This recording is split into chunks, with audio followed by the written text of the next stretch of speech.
we have this fear of looking naive or stupid or uninformed. And lately, I am just loving being like, I have no idea. Tell me more. Teach me Yeah. about that. Well, I have so much fun when I get to introduce somebody to a new story, to a new character, to a new whatever, right? Because I'm like, you are about to have the best time. And she goes, have you Wikipedia'd this town? And I was like, no. And she's like, Emily, it's the actual town that Gilmore Girls is based on.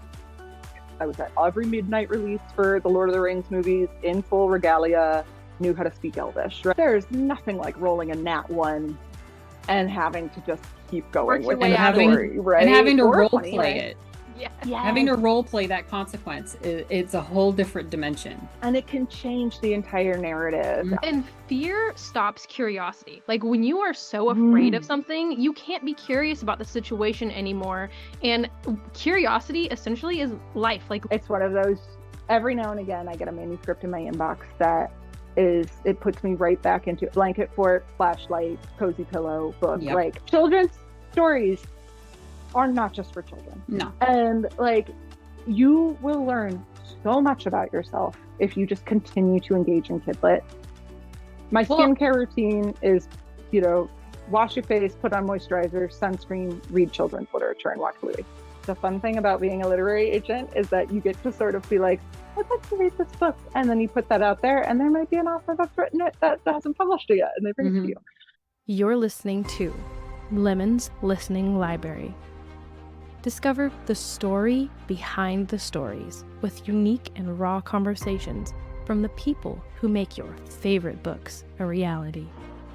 welcome everyone to Lemon's Listening Library. I am your host, Randie Lemons, fantasy author, or RL Rose for those of you who know me in the romance community. I am joined today by my amazing co-host, Meghan. Meghan, will you please introduce yourself?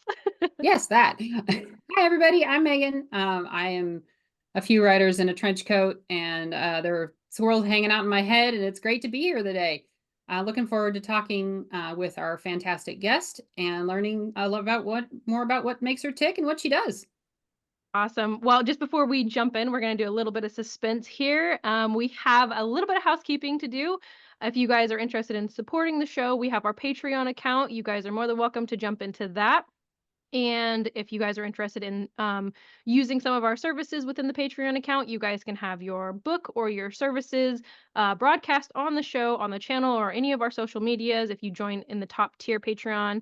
If you guys are interested in having a community, we also have a Facebook group and a Discord community, and that is where, we have authors, editors, narrators, kind of everyone just come together and support each other. It's a great community. It's a fantastic support system. And now we are super excited to introduce our guest, Emelie. Emelie, will you please introduce yourself and just kind of tell our listeners a little bit about you?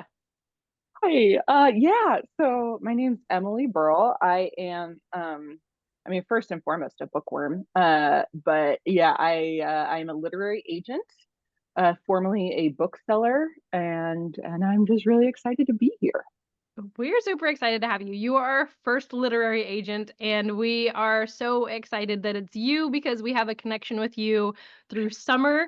Yes. When she came on the show, I was like, I need to find this majestic woman who just gave off all the vibes through words. And I was like, Yeah. I need to meet her.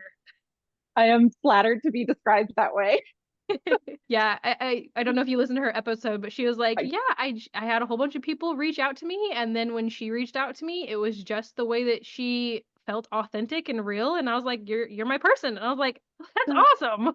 Yeah, I watched her episode yesterday, and I texted her and was like, it's very weird to hear the story of how you met somebody told to someone else, I was like, oh, this is fun. But yeah, I feel so lucky to be her agent. And honestly, the way that she described it was a very similar feeling for me of like, I was watching her. I mean, I was a fan first of Summer, and every time I talk to editors or anyone in publishing about her, I'm like, I want to be very clear. Like, I slid into her DMs and felt very self-conscious about it. Like, because I was just a fan. Here was this woman who was on TikTok, and she was really resonating with a lot of the things that I was feeling in life. And even though we don't necessarily come from similar backgrounds or anything. But it was like she was showing how to dress like a hobbit in your everyday life, and all I wanted was like to be a hobbit, and so, and then she was getting these gorgeous tattoos, and she was learning so much about herself, and she was going on this big mental health journey that was also feeling very parallel to things that I and my friends were going through and talking about.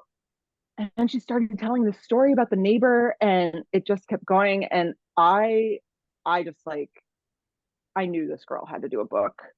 And I was certain.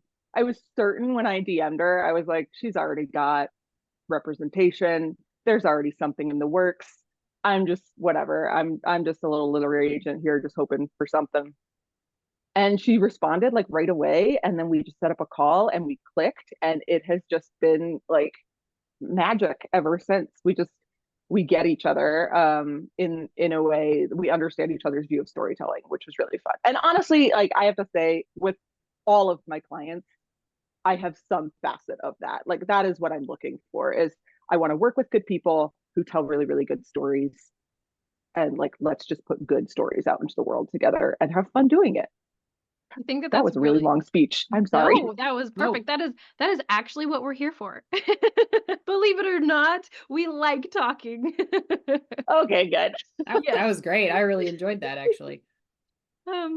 Yeah, no, I think rebuilding the community aspect of the book world is the so important, especially because with the boom of, indie authors and everything, it kind of felt like everyone kind of just went their own separate ways and community wasn't necessarily there. But now I definitely feel like it's building back into this where everyone's like, oh yeah, Totally.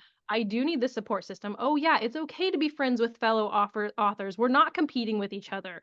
So I love that, and I love finding people who are looking for the authentic side of people versus just the face of the author or what they can sell or what they can market, that sort of Yeah. thing.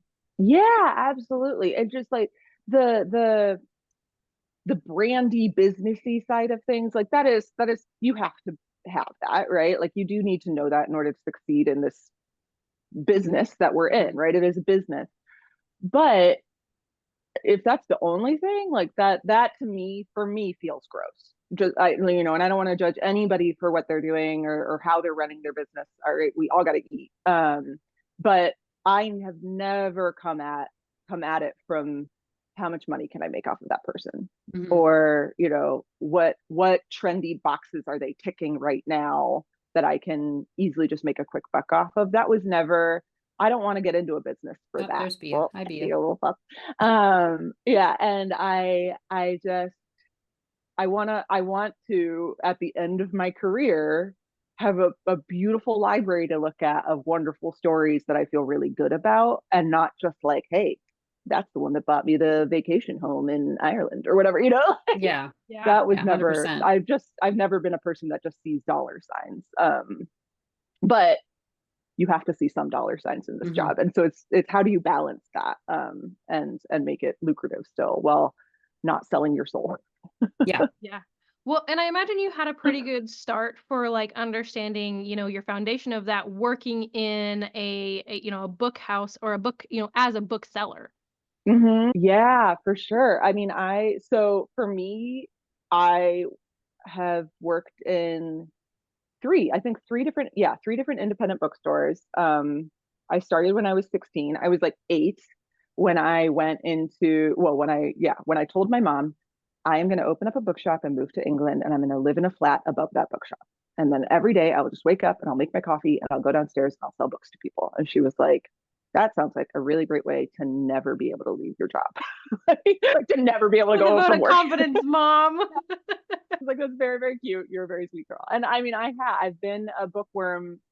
I don't remember a time in my life when I wasn't reading. I'm the youngest of 4. We're all in the arts. We're all big, just most of my family is in music or some sort of, my sister does interior design. It's like we've all just been very creative people. And for me, it was books. I mean, age of 3, I was reading by myself. There's a story about how I had, just one of those cheap, like Billy bookcase style things in my bedroom growing up. And I wanted a book on the top shelf and I was too short to get it. And being the little independent, kid that I was, I decided to try and get it myself. I climbed the bookshelf, tried to get the book. It was one of those big fat ones that was like, it was stuck. It shouldn't have been up on that shelf. Anyway, pulled whole thing, boom, down on top, child under books. Yep. Honestly, I was like, this is the way to go. This is the way to die. It's if you're just all the stories. Buried in books. Yep. Totally, right? Like great. Yeah. So I do have a very vivid memory of all of that, of my mom coming up and like lifting this book and me just being like, I just wanted to read. And so then at 16, I finally got the job at the bookshop because they could legally hire me. I think I had been applying every summer since the age of 12. And so I started working in my hometown bookshop and then worked there all through high school, all through college. I loved it. The Learned Owl in Ohio, if anybody wants to go. Wonderful place. It's still there. And after college, so at that point, I was like working part-time at the bookshop and part-time at a wine bar that was literally like 2 doors down. I would go to work at the bookshop in my cute little like bookseller, very twee outfit, and then run upstairs after my shift ended at like 4 or 4:30 and change into a cocktail dress and heels and run down the street to the wine bar and go and hostess at the wine bar for the next like 4 or 5 hours, whatever that shift was, and then go back to my apartment where I had like mac and cheese and 1 tomato, and my husky, right? It was like me, my dog, and my like very limited what I could afford food and all my books. And finally my brother came over and he was like, you have no food in your fridge. You're like, I was like, yes, but I'm paying rent.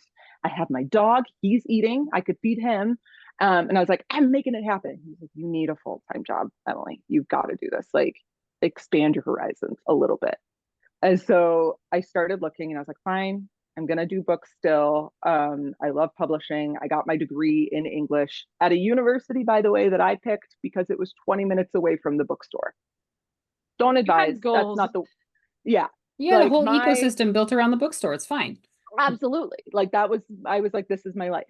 And so I started looking and there was a bookshop in Connecticut that was hiring full-time for a children's bookseller, hopefully somebody that had social media experience. And I was like, I mostly focused on children's books. That was like sort of my focus in my degree in English. I did like children's and YA, but as a bookseller, you're all over the store. So, and so anyway, I was like, I can do children's books. That's great. And I'm a millennial. Social media is just what I do. For the first, so I sent off my resume. I was 22 at the time, sent off my resume and didn't hear anything, called to follow up and found out that the owner of that bookshop, which is the Hickory Stick in Connecticut, thought that she was being pranked. Because what 22-year-old with 7 years of book selling experience is willing to move across the country to come and work at a bookshop in Connecticut? Like she was just like, I didn't take you seriously at all. I spent 3 phone calls convincing this woman that I was not going to come out there, see this tiny town and leave, right? Like she was like, you're 22. This is a town that has like the median age is 55. She's like, this is a retirement community. You don't know anybody here. You're going to show up, you're going to take one look and turn and run.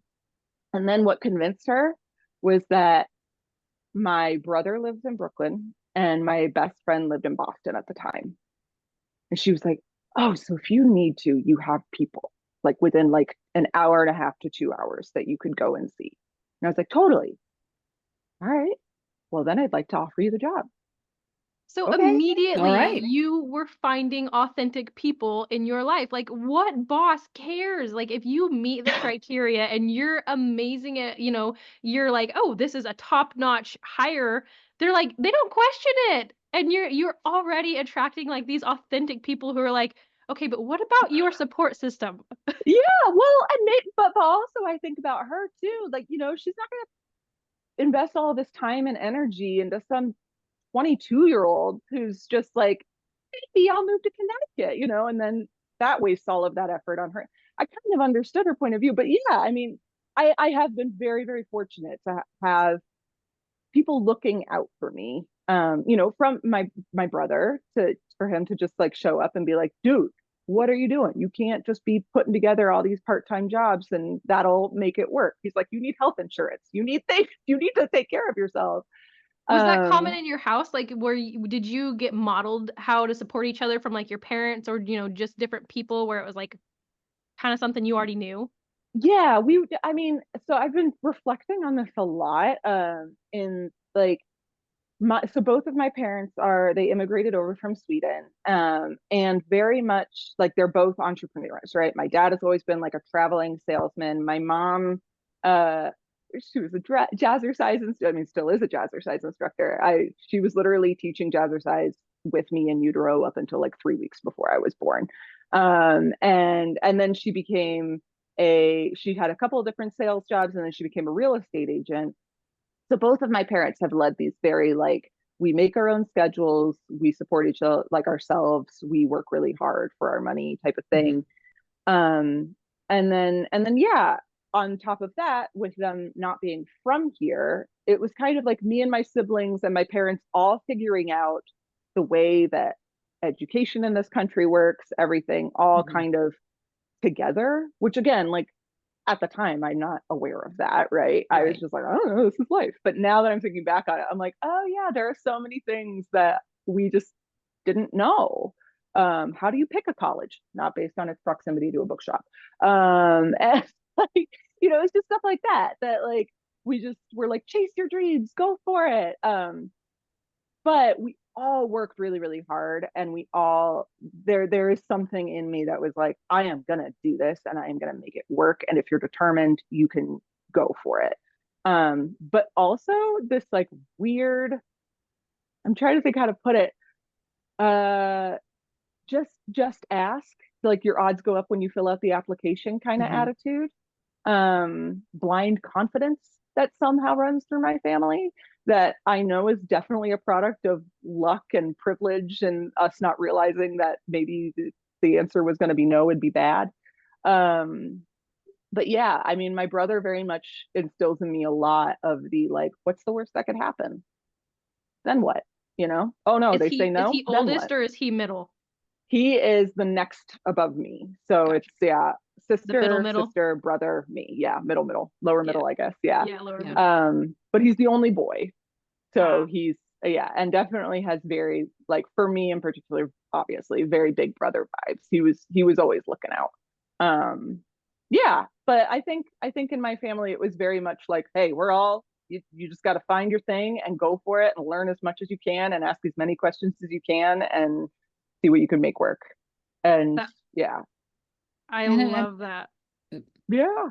What a great connection. You already had like I don't want to say the author mindset, but something approaching that. So you're in a great position to really understand the way that works. And I think that's super interesting. Yeah. It's something, again, like now I'm starting to realize, my current boss, Susan, she is always telling me, she's like, God, you have no idea how much you know. And which is like such, a lovely thing to hear from your boss and your mentor. But it's like, I'm always asking questions. Everybody, right? When you're sort of new to something and you're not quite sure when you're doing something the first time. So you ask a lot of questions and you I don't know, you second guess yourself. And then she'll come in and she'll just be like, just keep listening to your instincts. Like, you have no idea how much you know. And I put all of that into just being a bookseller for 15 years. And that set me up for so much success in terms of understanding the market of books, understanding how to talk to people about books, and also understanding what questions to ask when it comes to recommending a book to somebody. These are all tools that, from bookseller, author, agent, editor, publicist, like, you need, if you're going to work in publishing. I feel like if you can work in a bookshop or a library for a little bit and really hone those skills, like, that to me is something that I will always count as one of the most valuable assets of my profession anyway. But Well, I think that Yeah, there's a humbleness with asking questions too. And then there is also a skill to it. Like if you think about, especially, teenagers going into their first job or something like that, a lot of them just either don't do anything, then they like do like what's very basic and asked of them, and they're just like, okay, this is what's expected of me because no one has said anything more. But then there's the other people that it's a skill of like, yes, ask questions, and there is no dumb question, and it's this humbleness of like, okay, it might make me look like I don't know what I'm talking about to ask this question, but that's okay because the knowledge totally. that I get from asking is going to be so much more valuable than just not asking. Yeah. 100%. Yeah. I mean, and, it's like, I don't understand why we're so afraid to ask stupid questions or to say that we don't know something, but we Mhm. like to learn more. It's like, I don't know if you guys have this tendency for a really long time, and it's something like I'm still working on.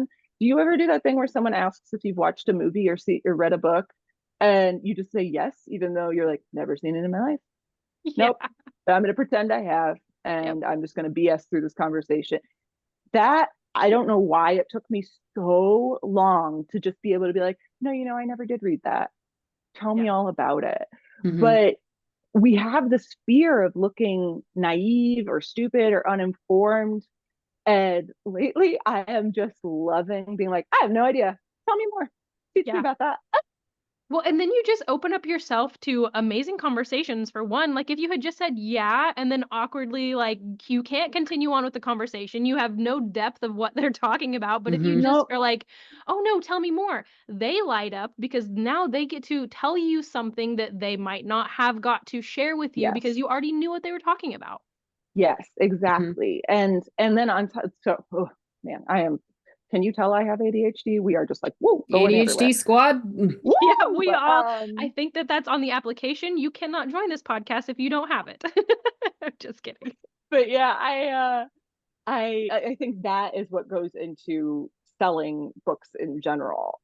Is that like enthusiasm is Mhm. infectious. Like, and you just touched on it, right? If I ask you, hey, have you read this book? And you say yes, I might light up, but if you said yes and you're lying, well, then our conversation is going to go in a totally different direction, right? I'm Mhm. going to light up and try and ask you about it, and then you're not going to have anything to say.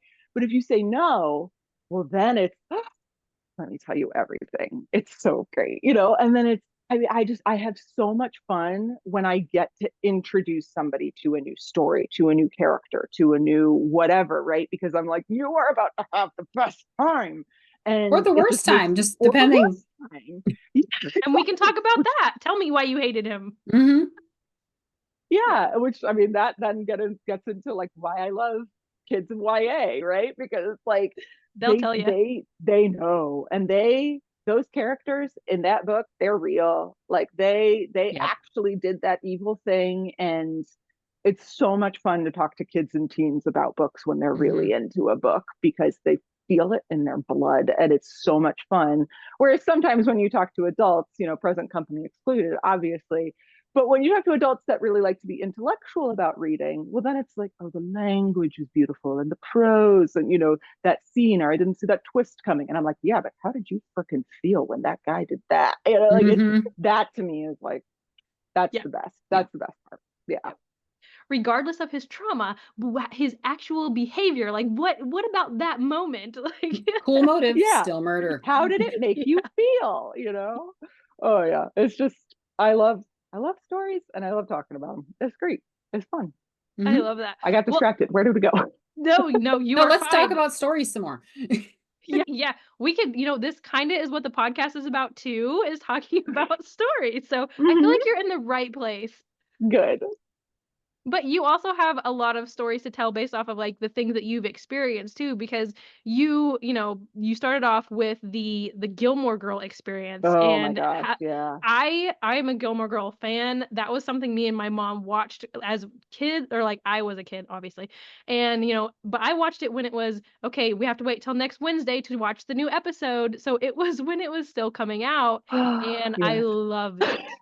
Me too. So I watched it here and there when it was first coming out, right? I liked it. I had friends that were into it.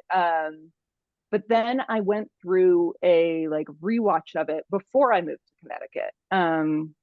And it became my comfort watch in my early 20s with my mom.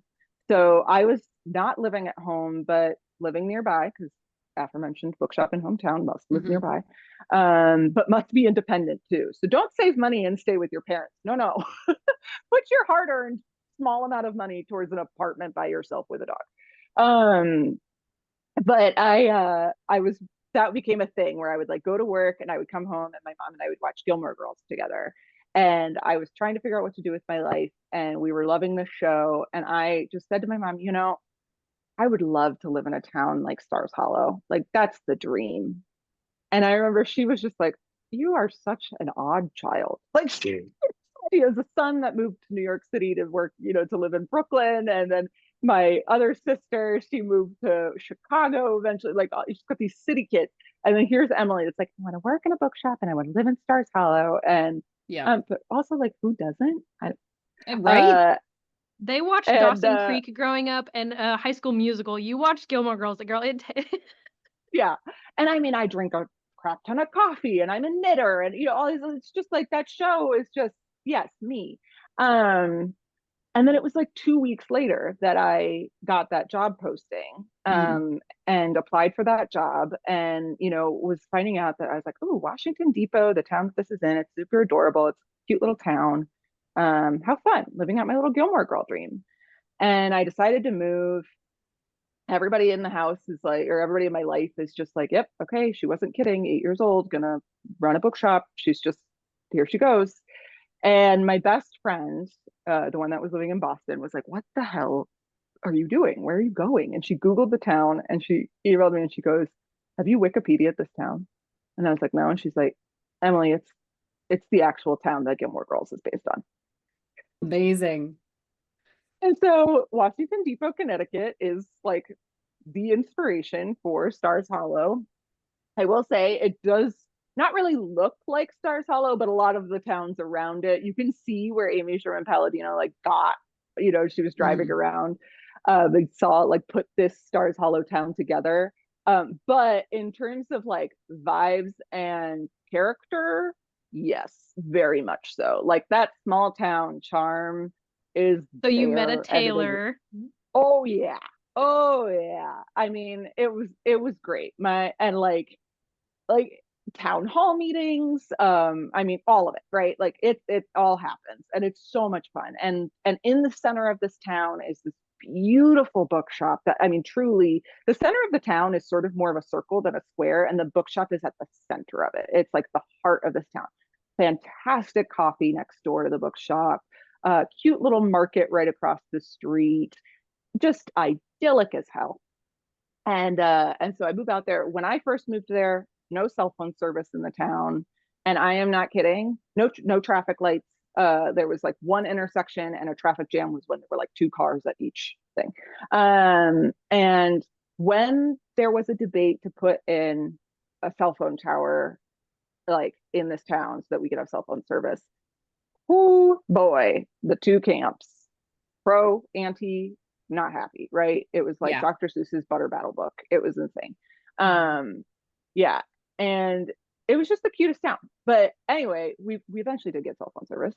And then I remember coming into work and there was this woman in my boss's office and the door was closed. Like they were having a conversation. I was like, oh, that's weird. And you had to like go into my boss's office to clock in. And so my manager was like, she's having a really important meeting. Just clock in later. And I was like, all right, whatever. Well, it turned out the meeting was this woman that had come and she was organizing a Gilmore Girls fan festival and wanted to host it in Washington Depot.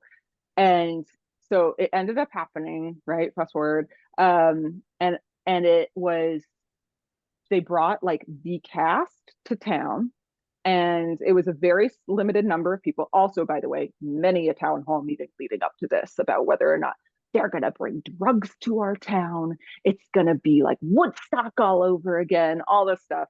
I had to stand there and be like, guys, Gilmore Girls fans, because like the people that live in this town, they don't watch Gilmore Girls. They're living their cute little Connecticut lives. They're all like geriatric, right? Like it's like a sweet little town that's like too busy living. They're not watching the show. But like I had to be like the only drug that's going to be consumed is caffeine. It's going to be a bunch of knitters and mothers and daughters who love books and it's sweet. We have the festival like the cast comes, not the core cast, right? We don't get Lorelai, we don't get Rory or Luke or any of that, but we get we got Andrew, who runs the bookshop. And so he and his wife, who is an actual novelist, by the way, Mike Gandolfi is his name, and his wife is a novelist, Stephanie Story.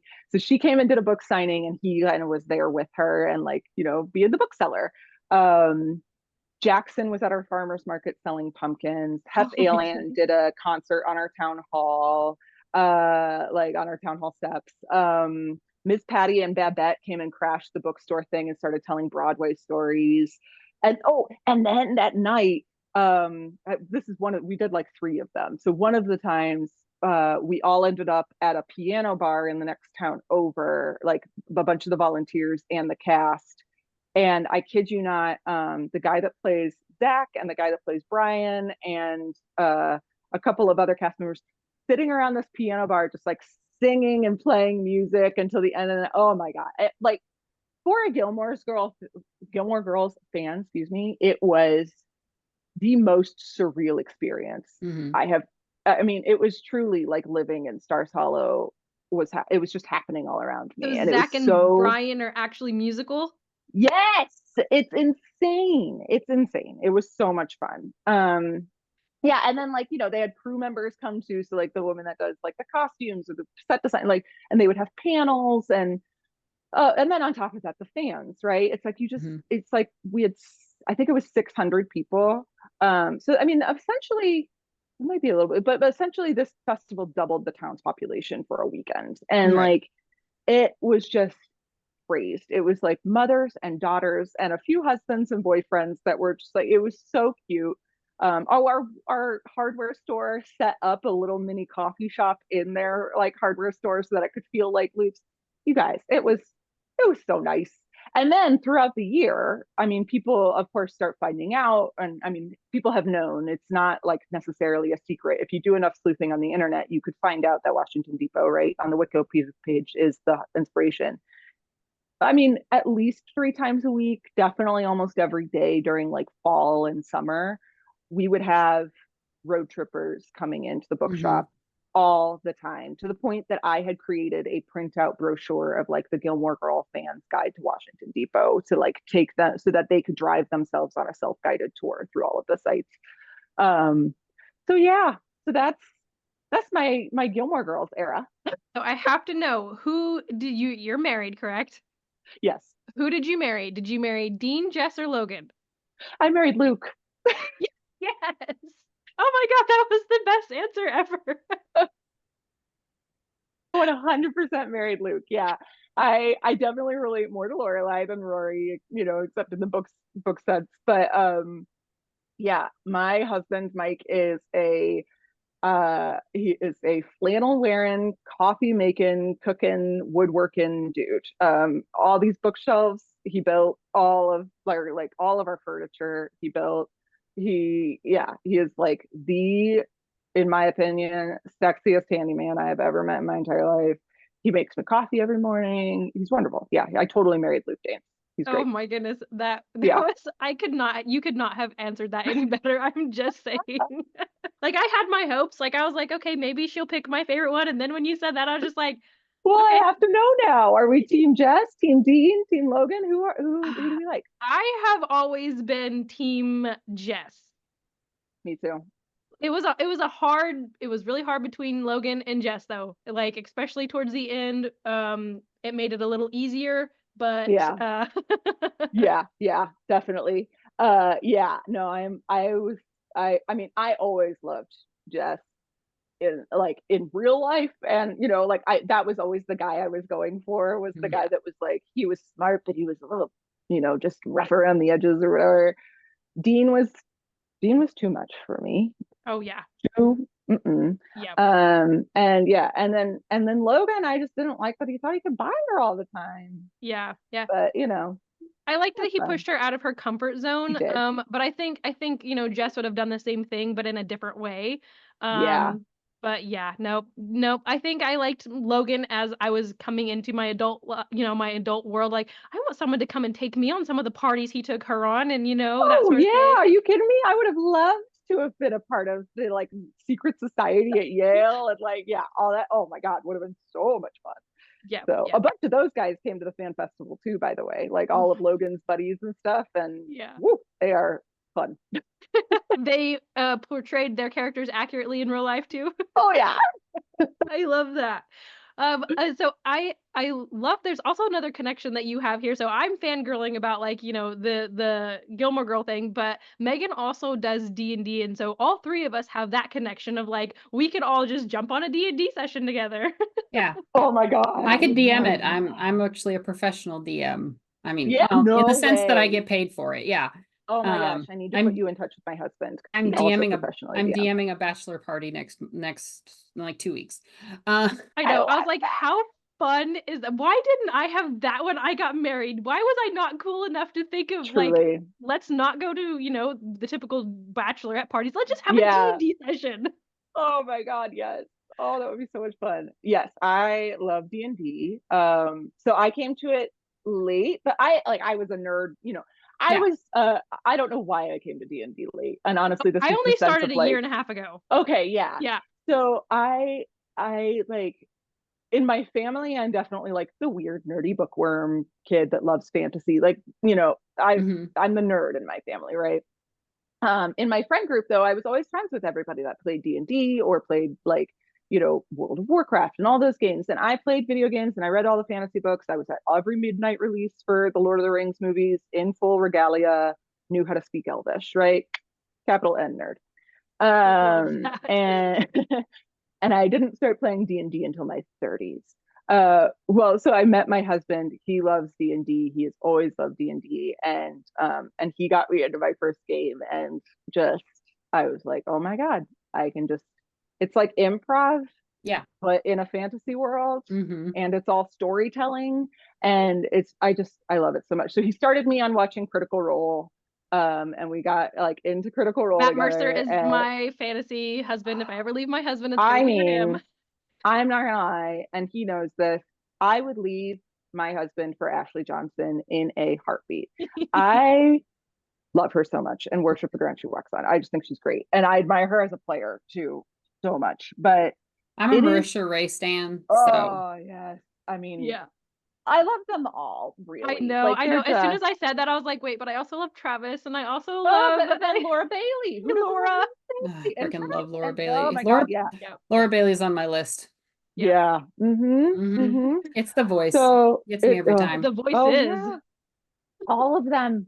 Yeah, so love Critical Role, and I think part of the reason that I thought D&D wasn't for me was that it always felt very male, like all of the friends that I had that played it that I knew were either males or they were like they were the cool girl that a lot of us always tried to be when we were nerds as high schoolers, right? That was like, I'm not like other girls, I'm really cool. But only one girl is allowed in the guy friend group that has that, right? Right. Yeah, it throws off the dynamic if it's more than one.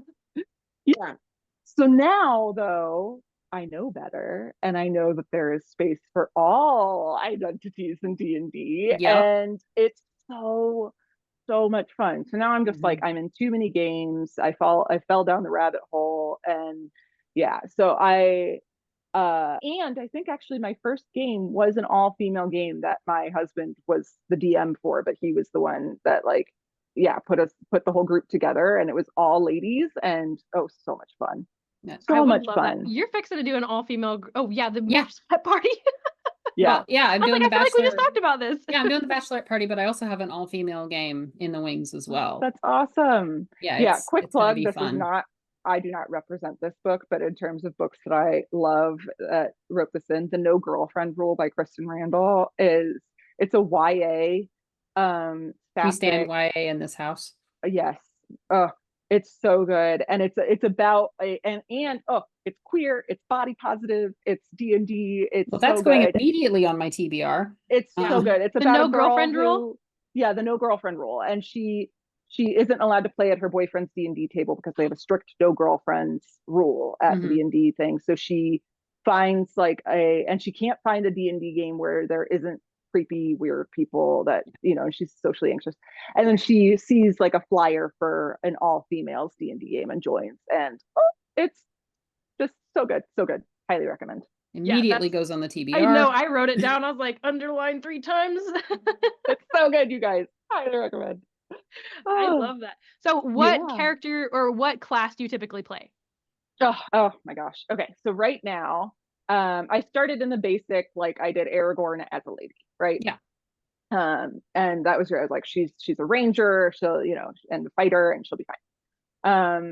Because the idea of all of the things of magic, I was like, that's a lot to keep track of. Mm-hmm. Now, now I am currently playing, like the one that I play in every week. I am a druid. She is oh my gosh, she's it's a homebrew campaign, but she's basically an Aarakocra. She's a little bird person.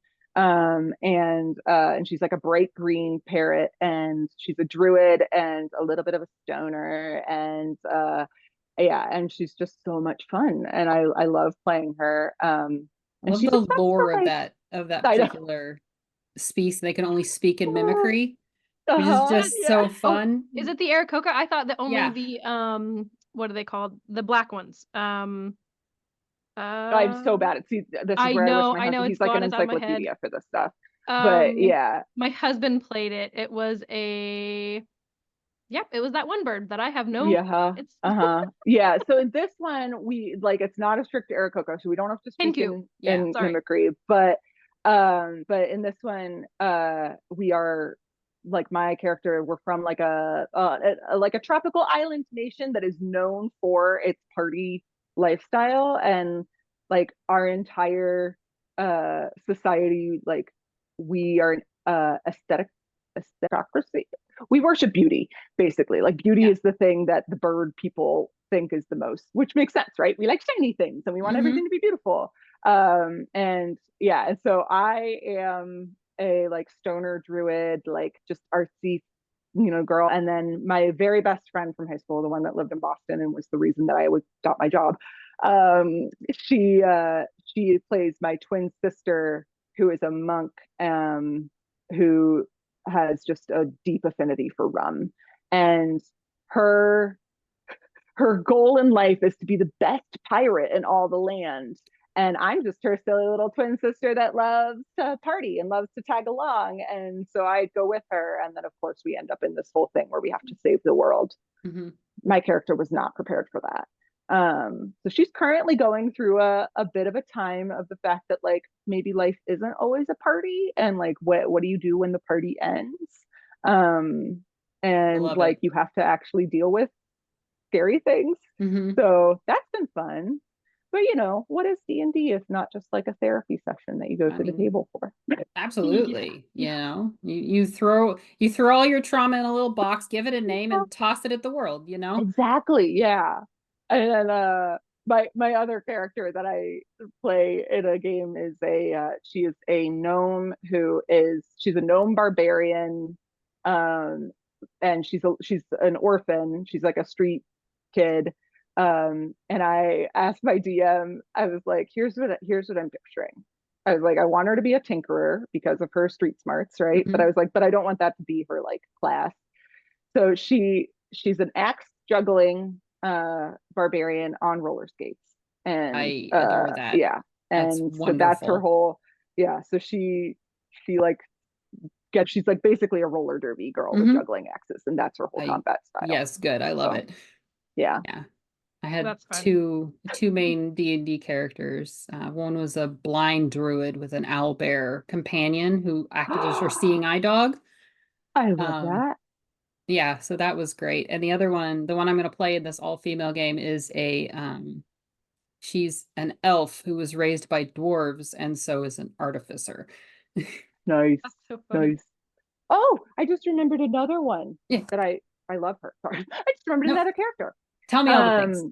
Yeah, so I'm in a D&D game with a group here that they're all like writers, and it's so much fun here in Montana. And in this one, I'm a barbarian Goliath. Her name is Lilyhammer. This is like, I talk about her on my manuscript wish list because I had like just created her anyway, she's a Goliath barbarian who's from a very secluded tribe in the mountains. And she's essentially on her Rumspringa. Her name is Lilyhammer. When she rages, that's the word, a very simple word I'm looking for. When she rages, she goes by the hammer. Otherwise, she's just Lily. And she's sort of on her Rumspringa to figure out if it's worth like integrating with society or keeping their really secluded nation by themselves.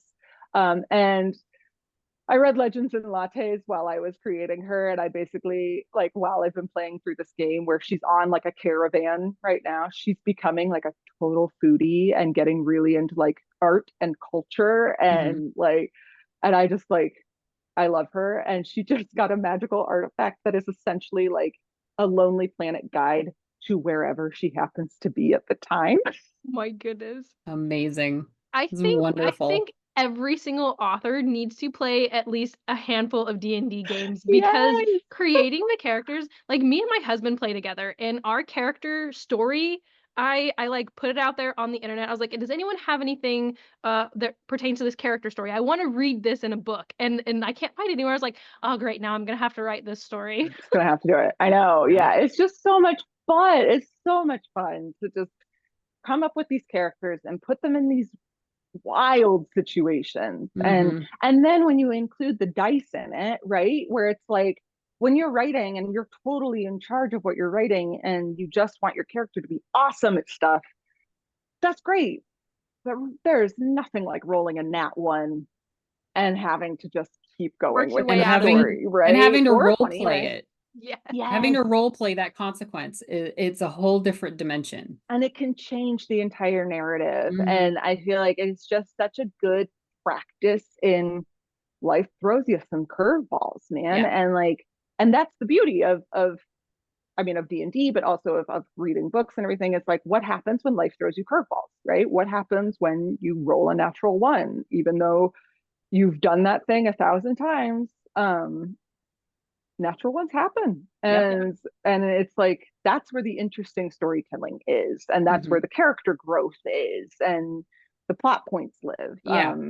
Yeah. And so it's just, it's so fun. And then if you want, if I can get nerdy about story here for a second, if you don't mind, if this is the space for it. Yes. Like, I think for me, storytelling, right, is like, it's probably the closest thing that I have to a religion at this point, right? Like I've dabbled in a lot of religion. I spent time in the church and all of that. And at this point, I have really found that like all of it is story. All of it is story. And all that we are is stories. And it's just, we live such narrative lives and everything has meaning to it once you find the story and once you find a person's story and all of that. And it's, we understand each other through it, right? Like if you think about a villain origin story, it is so easy to just be like, oh, there's the big bad villain. But we love a villain origin story when you realize, oh, they actually really care about the cause that they are fighting for, right? And then that makes it really hard to just see them as just a static bad person. Yeah, as in one dimension. Yeah. And I just think that it's, I don't know, I love getting to experience life in fiction. I think fiction is so important. I mean, nonfiction is incredibly important. Our own true stories are very important. But when you're telling a story, it provides this safe place to ask all the scary questions and a safe place to experience all of the fears that you have and to practice like how to navigate those things, how to survive those things. I'm a really big like advocate for darkness in children's literature to an appropriate level, but like, you know, I think I used to get a lot of grandparents and parents that were like, all of these kids books, like they have, you know, so much trauma in them. And I don't want my grandkid reading about, you know, death and cancer and whatever, and all that stuff. And I was just like, would you rather them encounter that situation for the first time in real life with no preparation at all, with no understanding that people survive these situations and no guidance on how to navigate that? Or would you rather them read a book where they see somebody and witness a character go through the worst things you can imagine and come out on the other side of it? Changed, but for the most part, okay. And then, you know, by the time you in your real life experience the death of a loved one, or, you know, a horrible world event that scares the crap out of you, or, you know, whatever, you have now rehearsed it via other characters, whether that is through reading, watching movies, listening to somebody else talk about it, or at a D&D table, right? Like, you have lived it in some way that you can then tell yourself and your nervous system, I know it's possible to survive this. Right. I'm going to be okay. And I'm going to do it just like Frodo did, or just, you know, whatever. So, yeah. And fear stops curiosity. Like, when you are so afraid of something, you can't be curious about the situation anymore.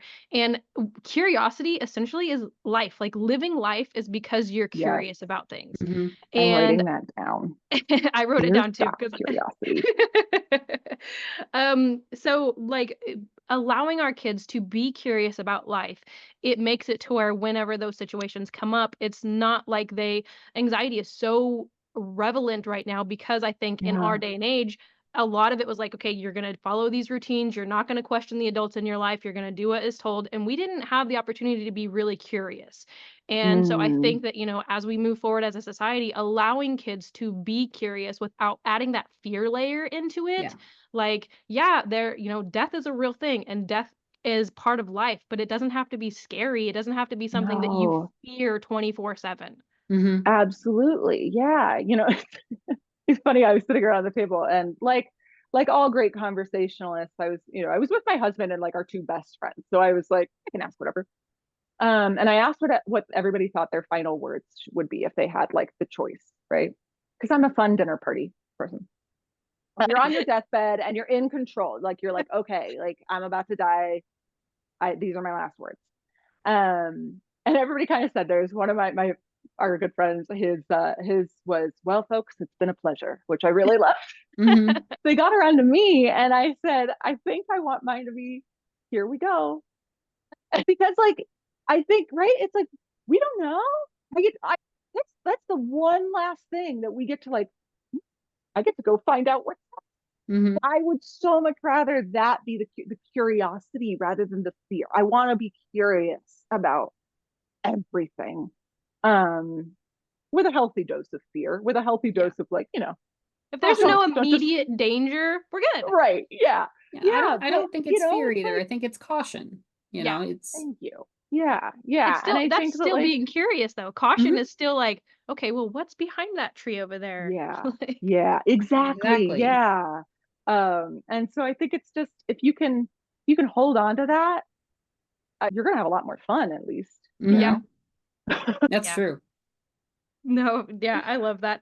So I say all of this as if I'm not stopped by fear. I know. We're all so confident right now. Like, oh no, what is it? Death, you guys. I can't wait. I think this dot on my arm? Is it cancer? Like, What were you gonna say, Megan? I was thinking the author of Coraline, right, said that something about how kids can handle fear if it's presented in a way that ends well. Like, it kind of makes that connection in your head that even though it's scary, that you can survive it and you can come out on the other side. So that, I think, genuinely that children need that sort of thing. I don't think it can really be skipped over. No, it can't, because, again, how do you prepare? How do you prepare for life if that, you know, it's like, and you can't experience everything. You can't. And so it's like, we all know that reading helps build empathy, but I think we forget that it also, like, that's an internal thing too, for yourself, you know, and like that compassion and that understanding of other people's experiences. That's not just so that you can help and relate to other people. It's also so that you can help and relate to yourself and all of those little parts of you that are terrified all the time. Yeah. Well, The jagged parts, the parts that don't really don't really Yeah, fit, the parts of you that have been broken by life and are just now starting to totally. settle. Yes. Yeah. And one thing I like that you said, that reading builds empathy too, is because like whenever you get to know someone, even if it's like your partner and you feel like they've told you everything, you're not inside their head. But when you're reading a book, you are inside that person's head. So you feel like you That's so know true. them at a deeper level of like, Mhm. I can trust this person's actions because I know how they're thinking. It's just this whole other experience. Yeah. And I'm very early on this journey of neurodivergent identity. Like I am, I'm just now realizing and learning that I'm ADHD and all that. So we'll see what else comes of it. But I was listening to I was watching Summer's podcast interview the other day, and she was talking about like the relation to other people as a neurodivergent person. Mm-hmm. And I think that I didn't realize how much of fiction does this, but I am a person who I tend to adopt not in real life, but as I'm reading, I tend to adopt the identity of the person Mhm. that I'm reading and really start to move through in that story and feel like I'm living. And I don't know a lot of other than video games, maybe a lot of other storytelling modes that put you in the character's head in that way. Right? Like Yeah. oral storytelling, the oldest form of storytelling we have, it's still being dictated to you. Movies, you're still, There's but still in a a book, distance. yeah, in a book or even I guess in video games, you're very much from the POV of that person. Even when it's third person narration, Yeah. you're still really seeing the world through their eyes. And I think that has, I very much attribute that to how I've been able to like relate to people and connect with people is just, oh, I, even in some small way, have lived some form of this Mhm. experience or identity, even if it's in just this tiny little imaginary part of my brain. Yeah. So I think, and this is something that I have said before, is that I think that neurotypical people or neurodivergent people, they don't develop the mimicking skill that a lot of people do, where they mm-hmm. read body language and they're able to just mimic things like that. So you have to be, I almost feel like you have to be so much more personable to connect with people. And that's why a lot of us are like very personable. We're very just kind of like, okay, connect with us because I can't read your body language. I can't connect with you like that. So I have to be this big person, and Yeah. it's you find your authenticity, I feel like, or you fall into it. I feel like I fall into my authenticity often. It's like Yeah, I think my authenticity smacked me in the face and was just like, "Here you go, you yeah. guys." Look at Frying pan. this. Yeah. Did I really just say that joke in front of everyone? Oh my gosh. Like that was my outside voice. Oopsie. Yeah. Yeah, But I love that you said that too, totally. because like my daughter the other day, we were watching Hunger Games, the first time she's ever seen Hunger Games. And when Katniss goes up to the fence in the book, Katniss is like, she's thinking about how she's heard the hum of the electric fence before, so she knows it's not on. But in the movie, she just walks up to the thing and goes right through it. And my daughter's like, how did she know that that wasn't? I was like, read the book, babe. Just read the book. Yeah, Mhm. and I mean that's so hard to communicate in a film. Yeah. It's like we have all these forms of storytelling for a reason. Not everything. But yeah, Translates. you're right. Like, yeah, thank you. Not everything translates, but you don't get that in the movie that she's listening for the hum, Yeah. and that it's such a quick moment in the Yeah. book. But yeah, But oh it's so gosh, pivotal, and that's what it's so hard. Like I said before, your partner who you've been with for 50 plus years, like you still don't know them completely because they're not external dialoguing every thought that no, they have. But these no, characters feel I so am, close to but me. Yeah, So is my husband. right. Yeah. Anyway, he's also ADHD, so he'll talk to me about everything that's going on in his head, and he's having yeah, 7 thoughts at once. It's like, yep, wait, what? yeah. I mean, I'm sure on this podcast alone, your poor listeners are like, I can't keep up with this crazy woman. No, not But even. yeah, no, my husband is not ADHD, and it's a hilarious. You can see him be like, "Oh, can you just take a breath for a second? I need to Mhm. catch up with all of the things you just said to me at 8:02 a.m." I I wake up always, and I'm like, "What are we yeah, doing today?" I always tell people that I don't have a train of thought. I have 6 trains on 5 tracks, and they're all going in different directions. Yes, yeah, yeah. We No, just I am own not it. at a train station. I'm at an amusement park. That's where Yes, I'm at. exactly. Like, Roller What line coasters, are we on baby. today? Nope, I don't want this line. I want that line. Ooh, cotton candy. Totally. Just don't put me on the tilt-a-whirl. That's a bad idea. I love that so much. Oh my goodness. This is great. And if Oh, anyone doesn't like this conversation, they're on the wrong podcast anyways. thank you. It might not be everybody's cup of tea, and that's fine. Mhm. Well, not every book is for every person, and not every It's podcast is right. gonna be for every person. It's Exactly. okay. Yeah. No, there's 8 billion people in this world. We can't all like the same stuff. Exactly. So you talk a lot about how like you have had a lot of luck in your career and how you balance things that seem to work out in the right place and right time. Yeah. Yeah, that Yeah. thing. Yeah, yep. Yeah. No, I mean, I feel and acknowledge I have been so lucky in this life and in this job. I'm first of all just lucky to have been born into this situation and identity that I'm born into, right? I grew up in suburban Midwestern town with very little crime. I am a white able-bodied woman. All that stuff that is just, I grew up comfortable and well, Mhm. which set me up to be able to take advantage of a lot of the luck that fell into me. I grew up in a town that had this amazing bookshop, right? Like that in and of itself was lucky.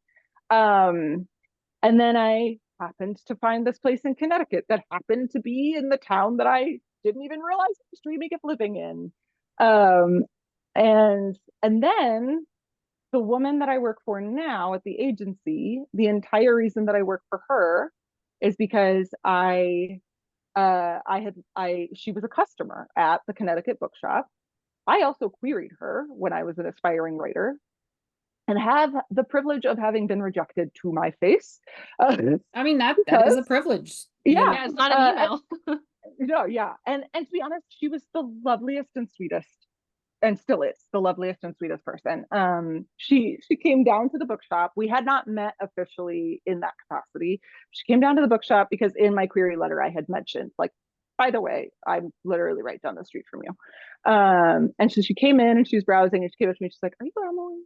And I was like, "Yeah." She's like, "I'm Susan." And I was like, "Oh, okay." And then we had a really nice chat. She talked to me about my work, and it became very clear that she was like, "Not at this time, but keep working at it, whatever." And then, as life would have it, of course, we bump into each other at least like once a week after that for forever, right? And it's always very pleasant. I'm very embarrassed because I'm like, oh, this really amazing literary agent. And I mean, Susan, she represents the Walter Tevis estate, right? Like Queen's Gambit is her thing. She's an incredible Artist's Way by Julia Cameron. Susan is an incredible agent.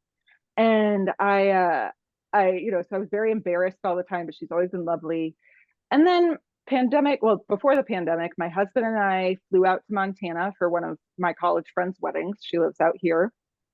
Uh, and we really fell in love with it. And I was really thinking, I think I need a break from book selling, which we can come back to that.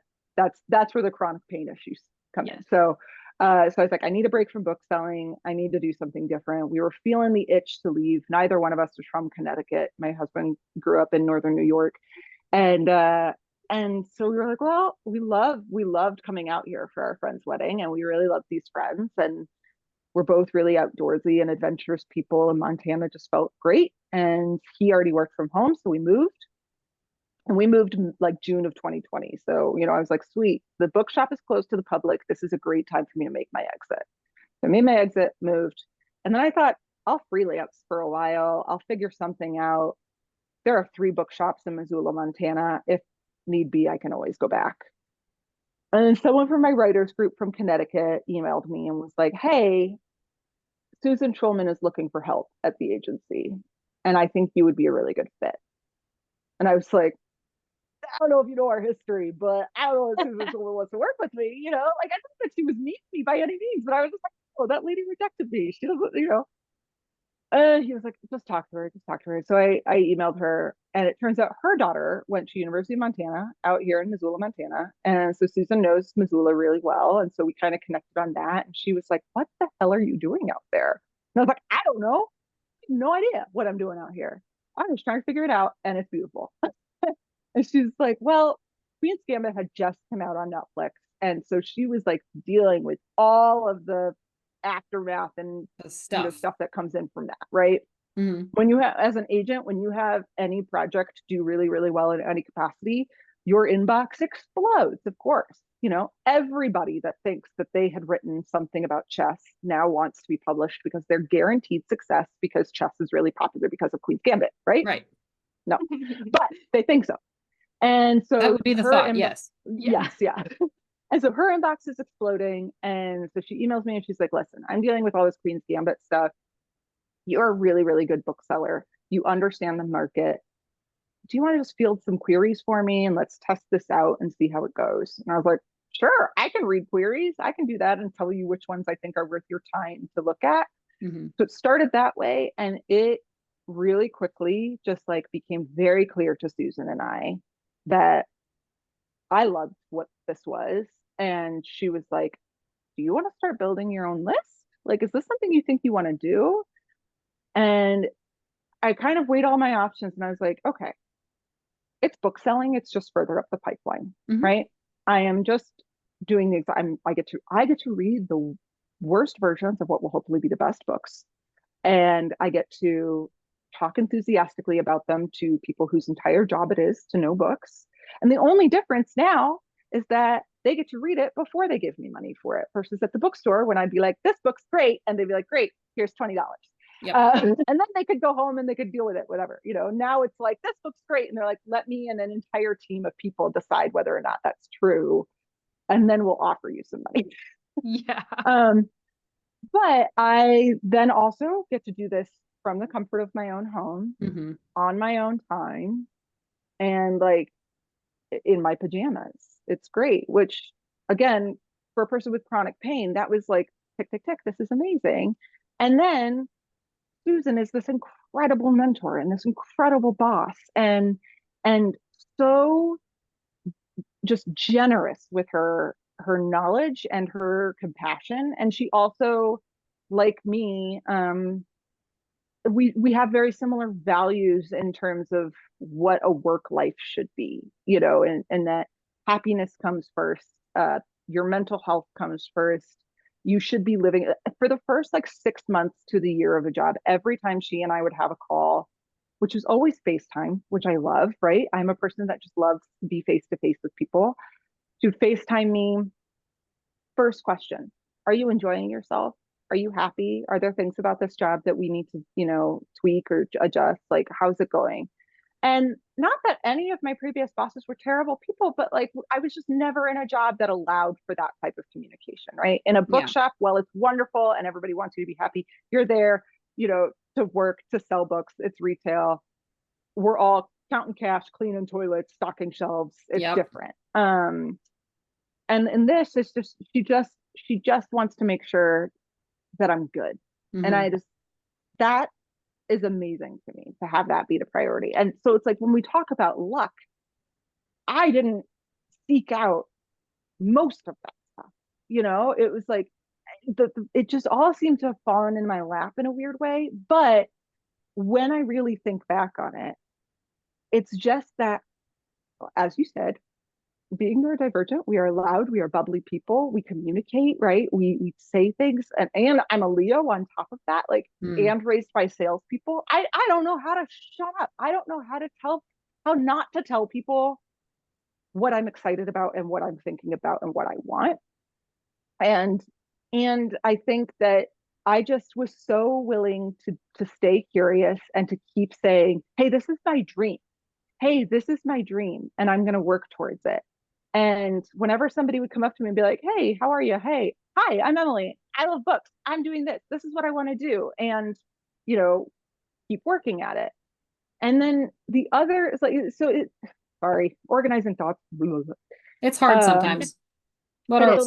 So I constantly am telling and talking to people and having these conversations, and then just saying yes if I can say yes. Also, being ADHD, we have a hard time saying no to things that we want to do. Mm-hmm. And I want to do so many things. And so I don't know. People just say, hey, there's this thing. You want to try it? And just saying yes and staying curious, and following your nose. Like I just kept following my nose and kept saying yes to things. And then the other thing, and this is something that I was at the US Book Show this year, and I'm totally going to forget this guy's last name, but I went to a panel that was for people who are young in publishing. And when they said young, they meant like in your career, right? So it didn't matter your actual age, but if you've been in this for like 5 years or less, come to this panel. And there was an editor on there. His first name's Israel, I believe. I'm totally gonna forget his last name, and I feel really embarrassed. But he said this thing, which was that every room he walked into, in terms of getting into something, it was not how can you help me get here. It was, hey, how can I help you? Mm-hmm. And that was his biggest advice, was asking like, how can I help you? And I'm not going to sit here and say I've done that so well in my entire life. No, I have not. I have, of course, been walking into rooms like, what can I get out of this situation? Mm-hmm. But every job that I've gotten, I have gotten because I've said, this is what I want to do to help you, right? Yeah. There was a brief period where I studied abroad in England during college. And so obviously I couldn't work at the bookshop during that time. Would have been a bitch of a commute. But I didn't work at the bookshop in my hometown for a year. I went to England and studied there and came back and asked for my job back. The woman that worked there, I think she had hired people, and she was like, well, I don't know if I have room for you. And I was like, what do you need? Like, what do you need? I'll do it. And I literally came in and cleaned light fixtures for an entire afternoon, because she was like, Emelie, like, if you really want to come and do, I was like, I don't care. What do you need? I'll come and do that. That's fine. That's what you need. I'll do it. And I think like, if you want something, go into the space that is where you want to be. And I don't care. You're not too good for it. Yep. Clean the toilet, clean the light fixtures, stock the shelves, do whatever, have some pride, of course. I wasn't going to clean light fixtures for months on end, but also I knew that she knew that was a waste of what I was good at. I'm not good at cleaning light fixtures. I'm good at selling books. But I think she just, I don't know if she was putting me through a test or what, but that was what she needed done. Wax and off. Exactly. And I walked in and I was like, I will wax on, wax off all day. Just keep me in this space so that I can keep being surrounded by the people that are doing what I want to do. And then I'll work my way forward from there. I didn't have a long-term plan. I wasn't scrubbing those light fixtures like, I'm going to be a literary agent one day. But I was around books and I was around people working with books, and it worked out. And then just, I don't know, beg your way into everything. I begged my way into going to Book Expo America back when, RIP BEA. But that was like the huge trade show of my day. And again, this is where I get lucky, right? Having a brother in Brooklyn. So Book Expo America is going on. It's the biggest trade show in publishing. Everybody that works in publishing goes to Book Expo America, or did. And I really, really wanted to go. I work at this tiny bookshop part-time in Ohio. They're not paying for their staff to go to BEA, especially not their like 18, 19-year-olds, like lowest of the totem pole, right? And I said to my boss, I want to go to BEA. And she said, okay, like, that's expensive. And I said, great, I will pay my way to get there, and I will sleep on my brother's apartment floor if you will just pay for the admission into BEA. Got me to BEA. Nice. And I took an Amtrak at like 2 a.m. from Akron, Ohio to New York. My brother picked me up at like, whatever butt crack of dawn time he picked me up at. And I went to BEA, and I was, 18 or 19 years old. And I went every year that I could go, because I just was like, this is where you go. This is what you do. So a lot of luck, a lot of also just like blind, gumption, just determination, just like, I will do this. I will be here. I will be in this space, and I will, open books for authors to sign. I will do it. There is no job too low for me. Yeah. Well, and I feel like your positive mindset and your curiosity mindset, you very much have this curiosity mindset. I feel like that, like, you give off the energy of like, if you want to accomplish something, you can do it with someone who has a curious mindset. Like, so these Yeah. people, if you just get in the room with these people who have, everyone has dreams who, well, not everyone, but like, you know, No. when people do have, I know, when people do have dreams and they get around people like that, they're like, okay, I can do so much more with someone who's curious about stuff. And you are willing to like ask the questions and just be really humble of like, I don't know. And it's okay that I don't know, but I'll find out. Mhm. Or I'll Totally. look it up. Absolutely. Even, I mean, with my clients now, right? I mean, I have so many clients that Summer, why the heck did she sign with me?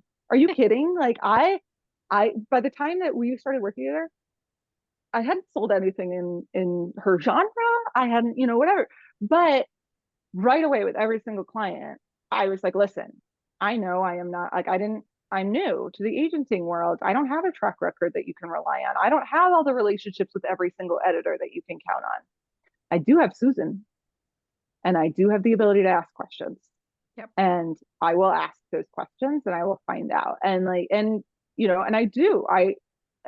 Second I went through every negotiation, every deal, right? All of those deals that I've gone through, I sit down, I read through the contract myself, I write down all of my questions, and then I would call Susan and I would be like, okay, I don't understand contracts. I don't have a law degree, right? Like I was like, this is what I need to know. She would guide me through the whole process. Okay, cool. Now, and she did that right from acquiring a client, going on submission, my first deal, everything. She has been such a mentor, but also like I've asked, right? Yeah. I call her. It's just Because no there could be one. other people that work underneath her that don't feel like she's a great mentor because they don't utilize her knowledge. Right, right. And I don't believe there is anybody in that category. Thing. We're a small team, so it's nice. Yeah. But like, yeah, there like, Or in the past. but in the past, who knows? Yeah. And she's not a perfect person, but Yeah. she is a great mentor. But also, you do need to ask for stuff from people, and it's the same with anybody asking me for help. I hate when someone's mad at me because I didn't help them. I didn't even know they needed help. Yeah. Yeah. Like Yeah, you nobody. sat with me for a little while. I'm goblin. There's too much going on here for me to know all the time. Yeah. You ask the question, I'll be there. Well, and it sounds like she's an amazing mentor because this is something I was going to bring up is like just her checking in with your mental health. She knows that you're in a world and in a position where you like if your mental health is drained, a lot of times what we do is we take from other people. When we are drained mentally, we kind of like want to take from them to fill ourselves. But when you have a Totally. certain mental health fullness or healthiness, when you are in a position where people are coming to you with their dreams, they're like, here's my dream, will you push it through to the next part? And whenever your mental health is drained, you can skip over some stuff that was potentially really good because you're like, okay, what can I get from this? But whenever you're Totally. like, okay, I feel very good mentally, what can I do for you? What can I help you with? And you kind of spill out into other people. So whether she knows she's doing that or not, that is brilliant. It is. It's so great. And you're so right. Like this is as much as we want to be like, this is a business and this is an industry, it is. But Yeah. also, like, at the end of the day, we're all fans of books and stories. And I don't know if you've ever tried to like read when you're not in a good headspace, or you've tried to do creative work when you're not in a good headspace. I can't edit somebody's cozy fantasy rom-com when I'm depressed and bitter and angry and all this. I can't get into that and then just be like, oh, warm and fuzzy feelings. It's no. But if I'm in a good place mentally, yeah, I can read all day and I can have so much fun with that. This is a creative industry, no matter what part of it you're on. You're engaging with emotional stories all day long, and figuring out how to get other people to connect with them. Yeah. And so you have to have that just like mental check-in with yourself, and the people around you. I think it's important. I also think it's just a new attitude towards how we're starting to work as a society. You're like, wait a minute, my employees work better when I do this? Okay, all right, hang on, everybody. Yeah. Happy people do better work, and What? how revolutionary. Who Yeah. knew? Yeah. So your chronic pain, I know that was something that was a big pivotal thing for you switching from the book business into the literary agent. How did that play out? Yeah. So I have a fun little body, you guys. I have an extra vertebrae in my spine. And I think if I remember correctly, my tailbone never quite decided if it was like, will we be another vertebrae or will we be a tailbone? So it's like, I don't know. So it's just sort of like two pieces of vertebrae hanging out that are just sort of like, I think we're the end of this spine now. Maybe. Maybe. And then on top of that, I'm getting like so into my health here. The tops of my femur bones. So like your typical femur bone is like a ball joint, right? In like a socket. Yeah, socket. My femurs are flat. Ooh. They're not round. Yeah. So I've literally like square peg, round hole, like trying to, yeah. And so for about 10 to 15 years, I'm 34 now. This probably started when I was like late teens, early 20s, and it has progressively gotten worse.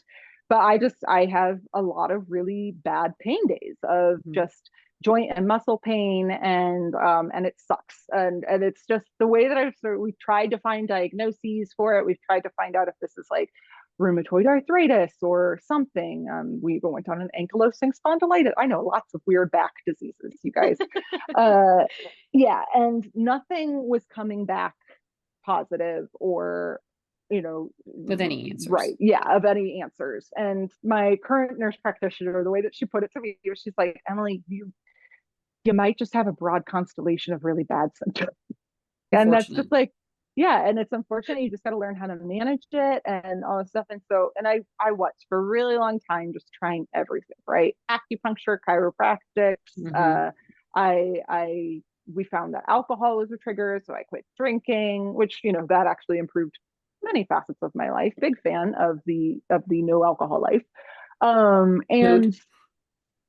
And just we tried a lot of things. And what will happen is it will come out of nowhere. I'll have this huge, full, like whole right side of my body pain, extreme fatigue, nausea, and I'll sleep for 3 days, and then it'll be gone, and I'll be back.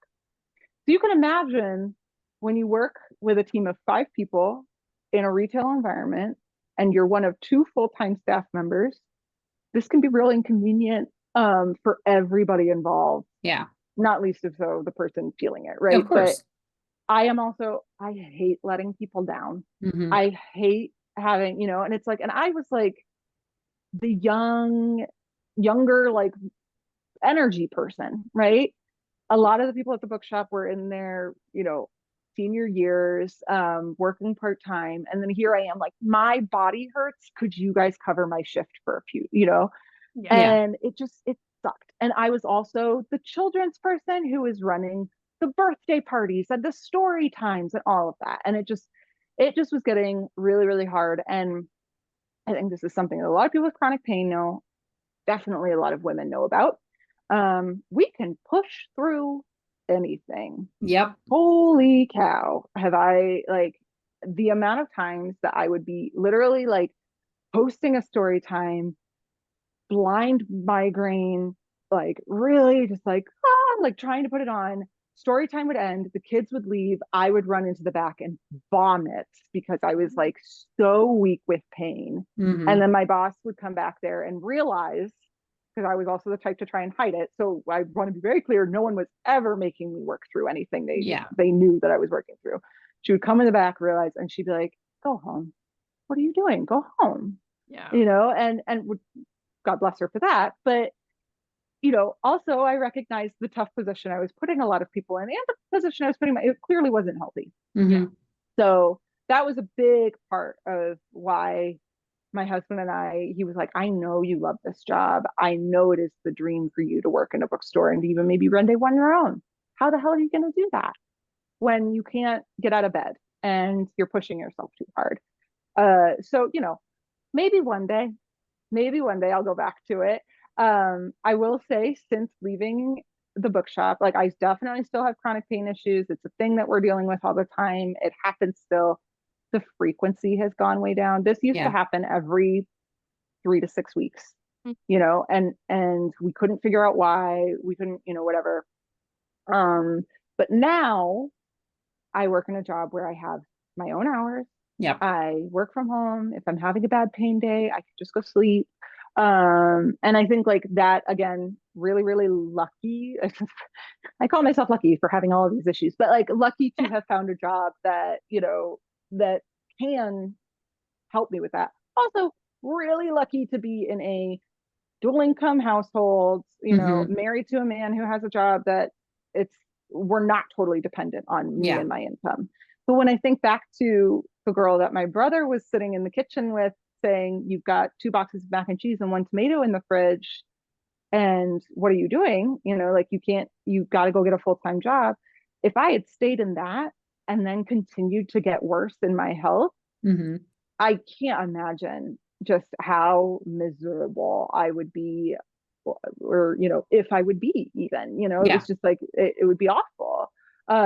So I do, for all of that shitty broad constellation of crappy symptoms that I, just happen to be born with a Mm-hmm. weird spine and maybe a tail. I don't know. I like, it's like, well, okay, like let's make the best of it. And publishing is a really crazy, wild industry with a lot of different positions in it and a lot of different jobs, and many of them need improvement. The literary agenting side of things is really, really hard financially, but the flexibility, if you can make it work, and if you have anything like that, that's been a huge blessing. And it's been Mm-hmm. a huge, I just feel so lucky. Broad constellation of crappy symptoms, counting my lucky stars.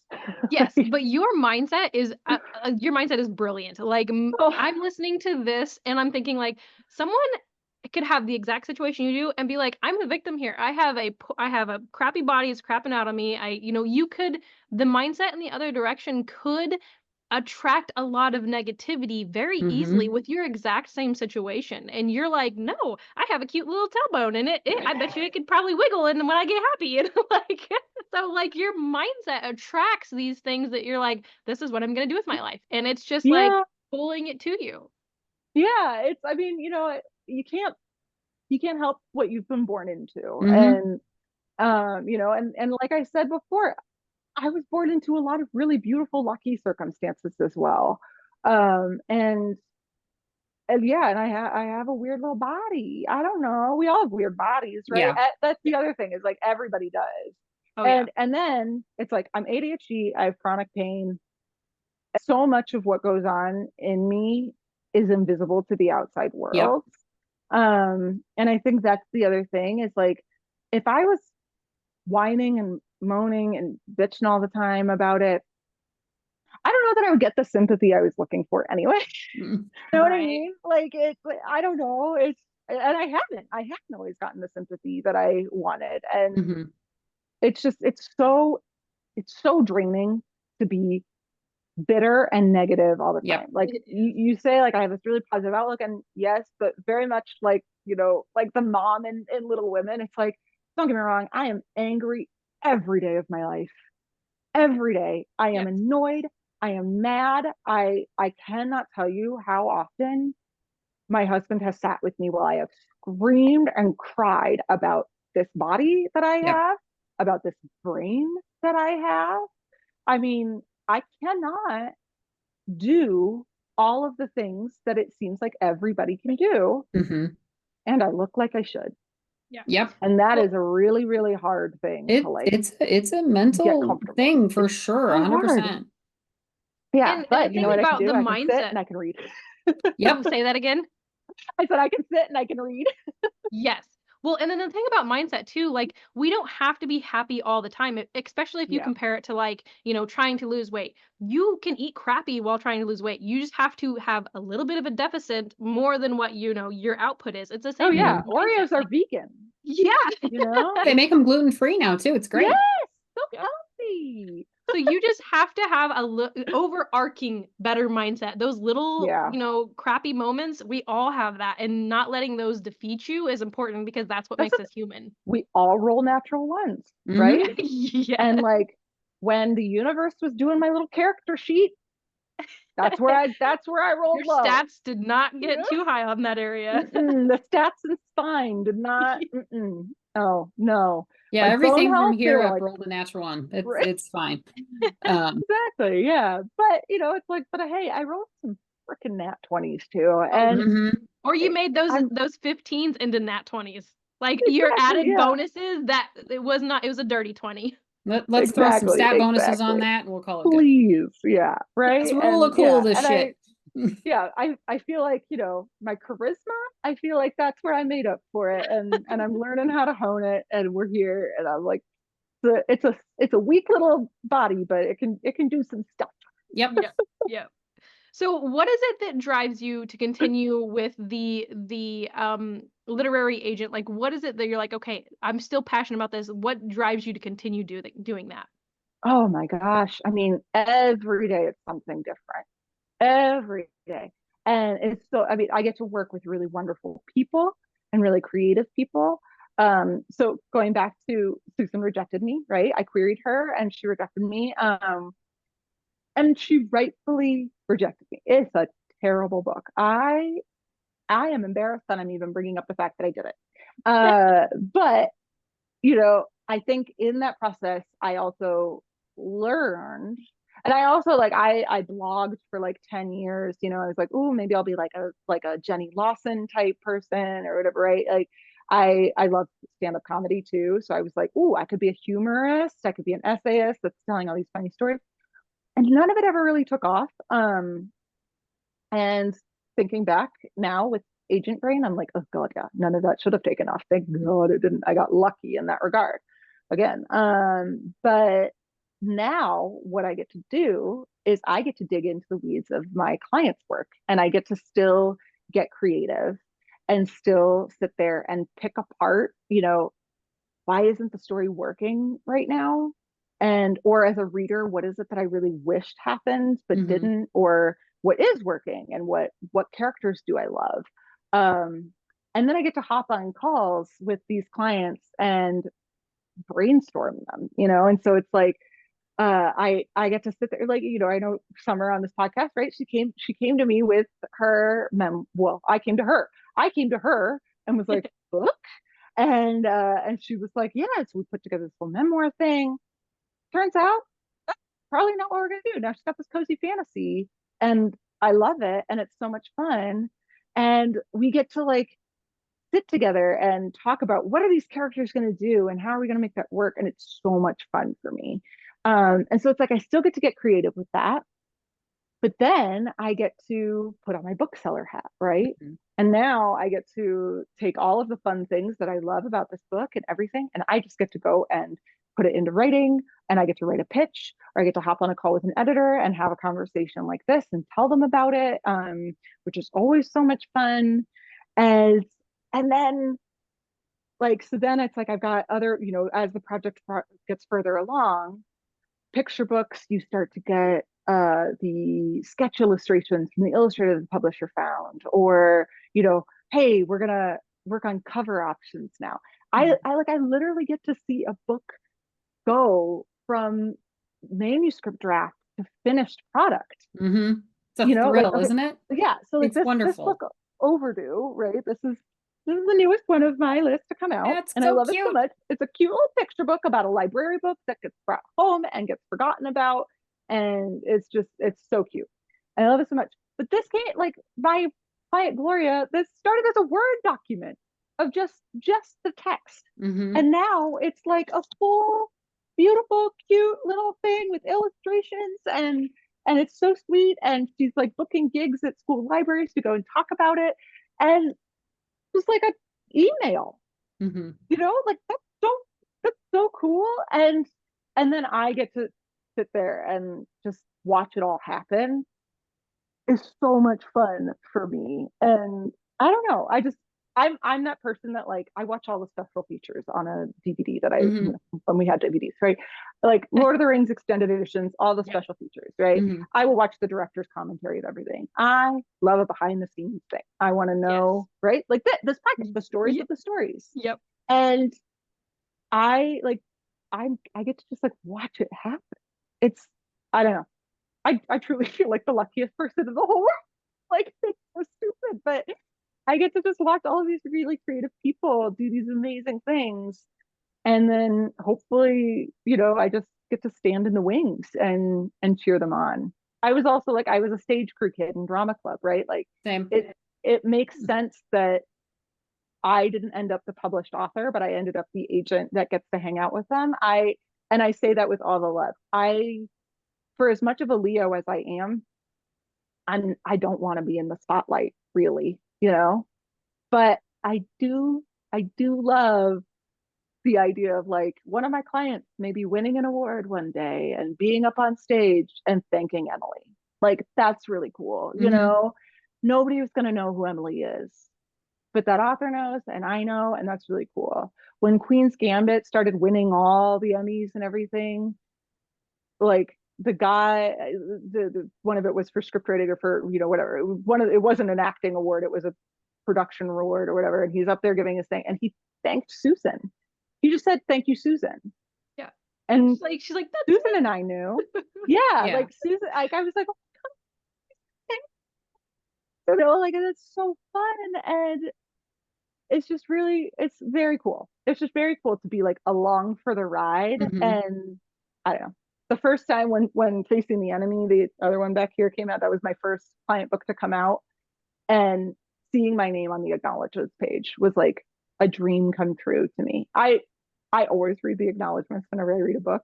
And yeah, and like just seeing like, thanks to my agent, Emelie Burl. Like, I gave that book to everybody in my family for Christmas. And I was like, that's funny.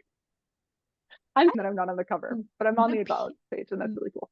Yes, yes. And you know what's awesome is not a lot of I mean some authors do, but like to make it onto the thank you page as an you know, a literary agent, that means that you had the connection with them to do that. Like it wasn't just, hey, you pushed my dream through. It was like, hey, you sat with me as we built my dream together, and like you're a huge part of that. Yeah. Oh, yeah. That is nice. It is. It's just like it's just nice. It's nice to see people's hard work paying off, and like the fact that I just get to I just get to keep handing off these great projects to really amazing editors, and watching these projects come out. And it's, I don't know, it's just so, it's fun. It's fun to like live in the margins of a book, you know, like and really just sort of be like, yeah, I had a hand. Like every time I talk to a client, I use the royal we when I'm saying like, what do we want to do? What do we want to do with this book? It is very much their story, and it is very much their book. And I am always telling every single client, like, I am here to further your story. And, you know, and same thing, when an editor comes back with a note that you don't like, I am the one that sits there with the client and is like, this is still your book. Listen to the editor, right? Take their feedback into account, but it's okay. Like this is a conversation and it's your story. And at the end of this, you need to be happy with what's coming out into the world. And it's still your name on the cover and your stuff, right?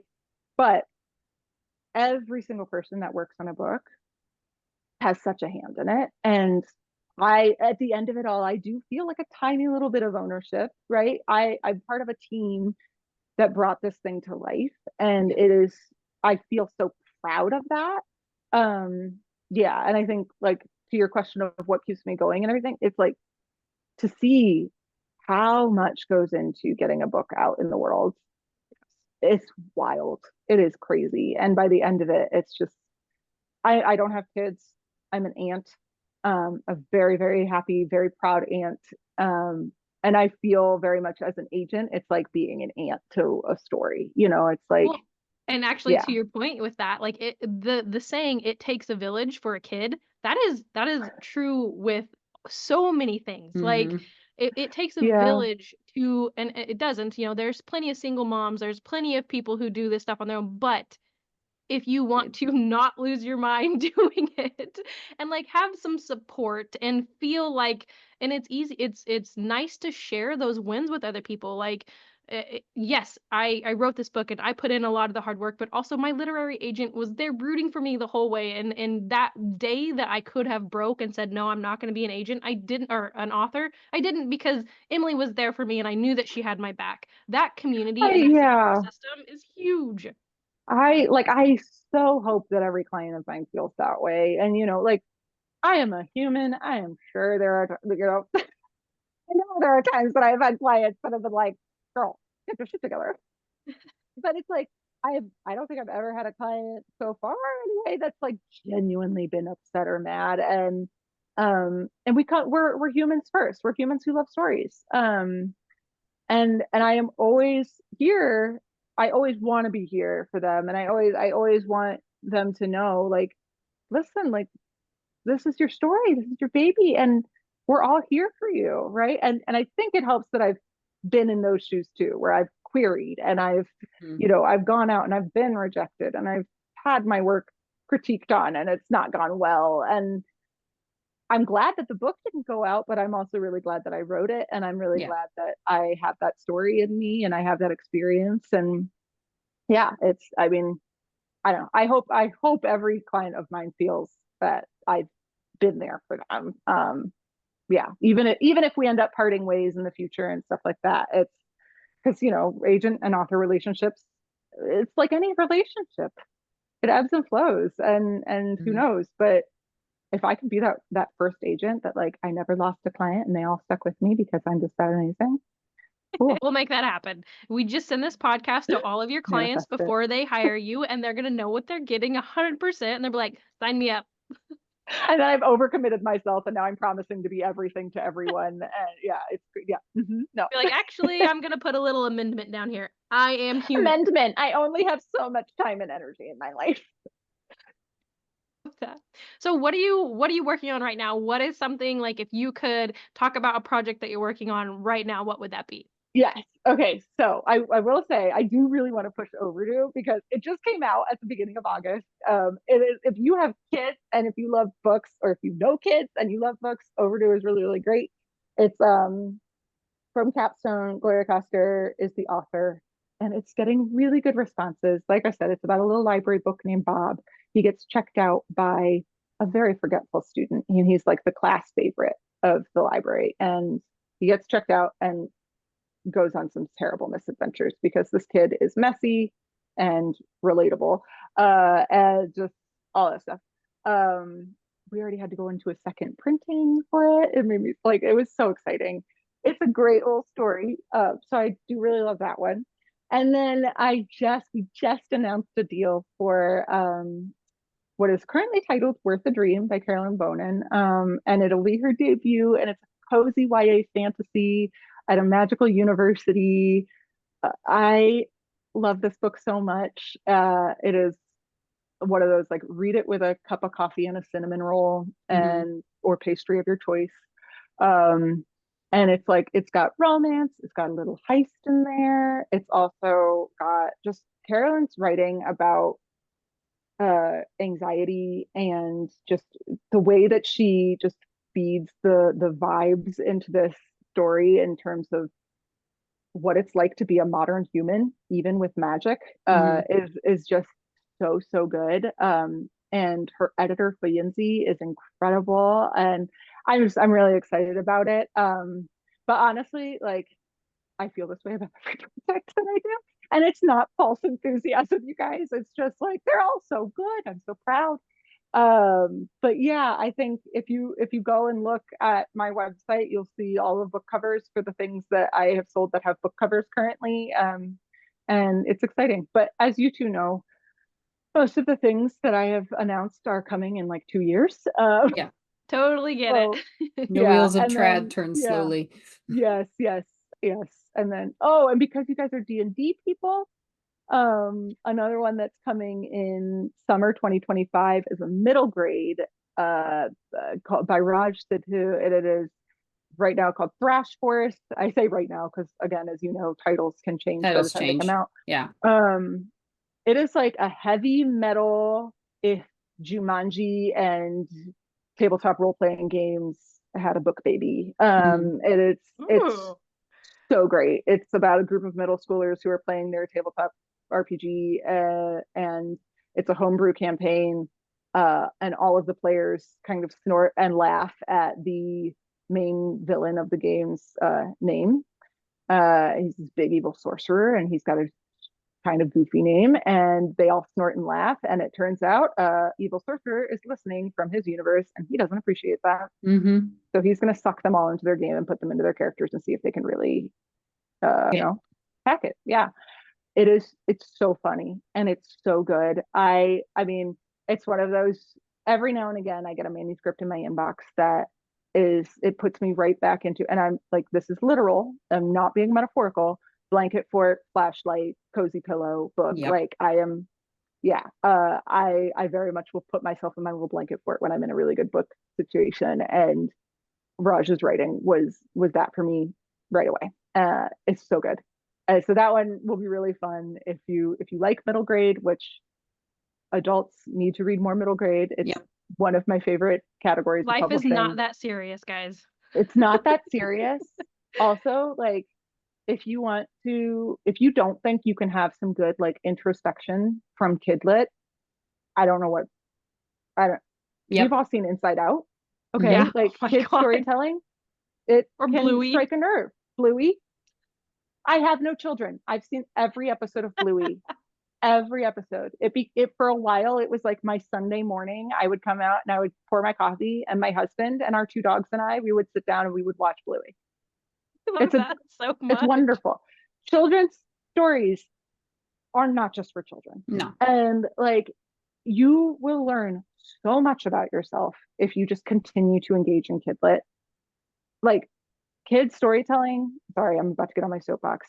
It is about people who are learning about the world for the first time and asking questions about it.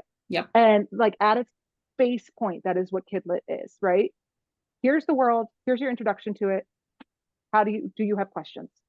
And when you are an adult that is reading kidlit all the time, you are forced to reassess your view of the world with every single book. And I mean, I guess this is why people have children too. Not why, but like, part of the benefit of having children is that like you get that experience with kids too, right? But I don't have kids, I have books. So it's great because I'm getting all these questions from child characters, and I have to sit there and live with them too. And it keeps you young, you know. My skincare routine is, you know, wash your face, put on moisturizer, sunscreen, read children's literature, and watch Bluey. Well, and what's so great is that some adults did not get to ask those questions, those very innocent questions as children. So going back and reading those kids' books, it's like, oh, if I had someone who was there to give me this answer, this is what it would have felt like. Yes. Yeah. Yeah. I mean, right. I think a lot of us are learning about reparenting ourselves. Yes.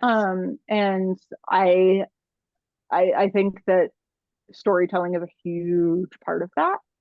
And yeah, like I know, you know, I grew up in a really good home. There's still a lot of up here that needs help and needs processing and needs reparenting, you know. Both my parents were really good people. All of my older siblings, really wonderful people. Guess what? All human beings still trying to figure out how life works and doing their best. And if like, you know, so it's like I got some work to do, and thank goodness for books, because that's been helping me do a lot of that work, and therapy. Yeah. Bless therapy.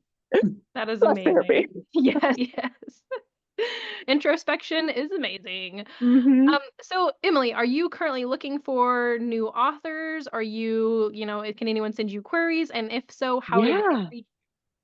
Yes, absolutely. Yes, I am open to queries. I am very selective at this point.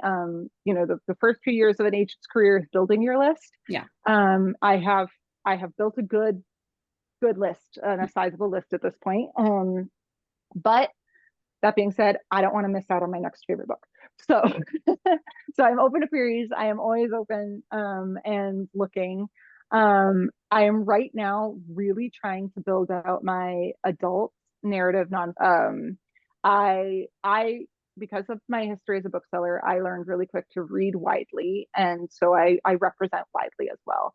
So I do all ages. I won't say all genres, because I am not your best fit for dark and gritty, you know, psychological thriller, that type of stuff.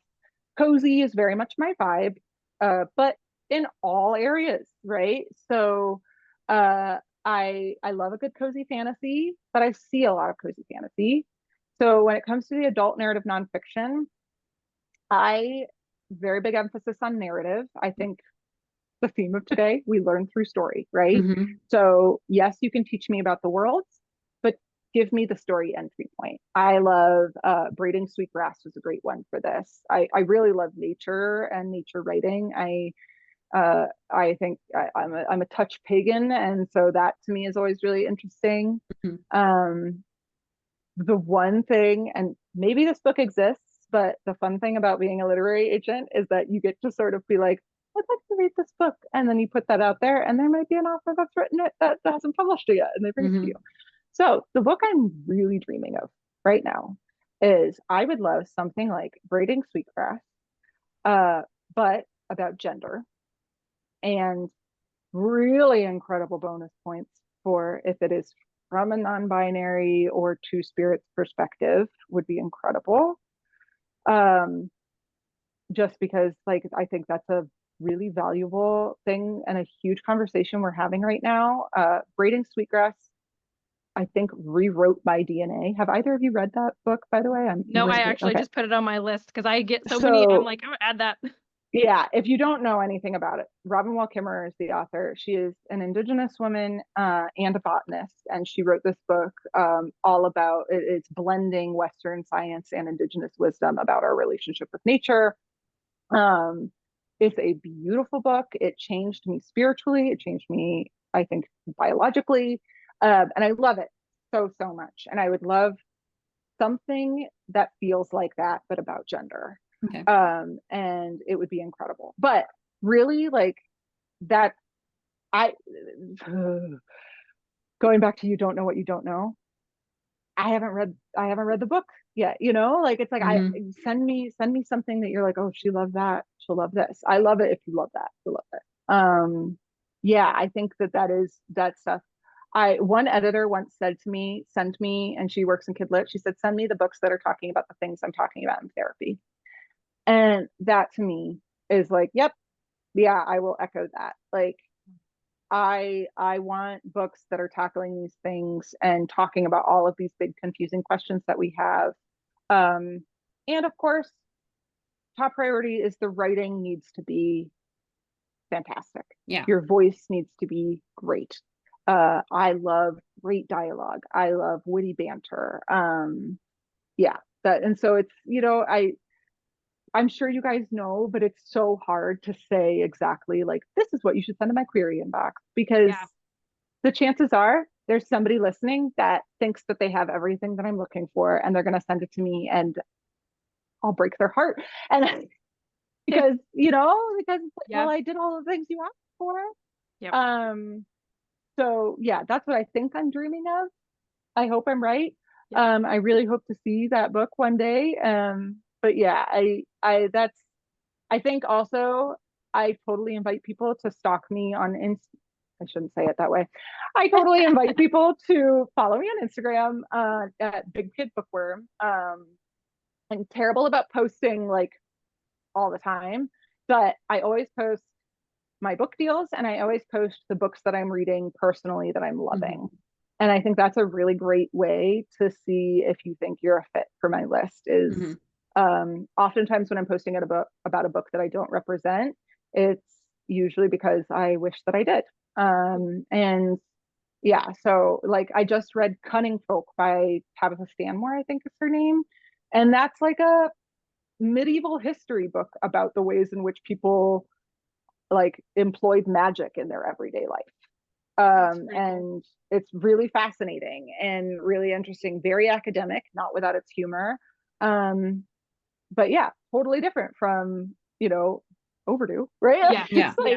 But I love that. And if somebody did that, that'd be great. I love the work of Mary Roach. She's a great science writer that her book Stiff is about the science of what happens to the human body after it dies in many different situations. It's disgusting and it's fascinating. And hilarious. Make me laugh. Yeah, those are my vibes. That's what I'm into. Don't send me things about murder, rape, and suicide. Yep. Yeah, I want to make the world a better place with books. Yeah. And I want to learn about the world through story. That's kind of where I'm at. Can I make a book recommendation? Always. I have Okay. the pen. So what you want Inside the Victorian Home by Judith Flanders. It's narrative nonfiction about middle-class Victoriana. And Yes, it is please. fantastic. You have no idea how many things you just hit with me, like right there, right?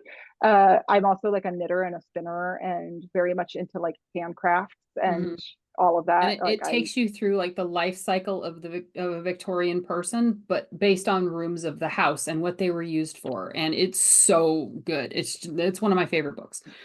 Yes, this is that.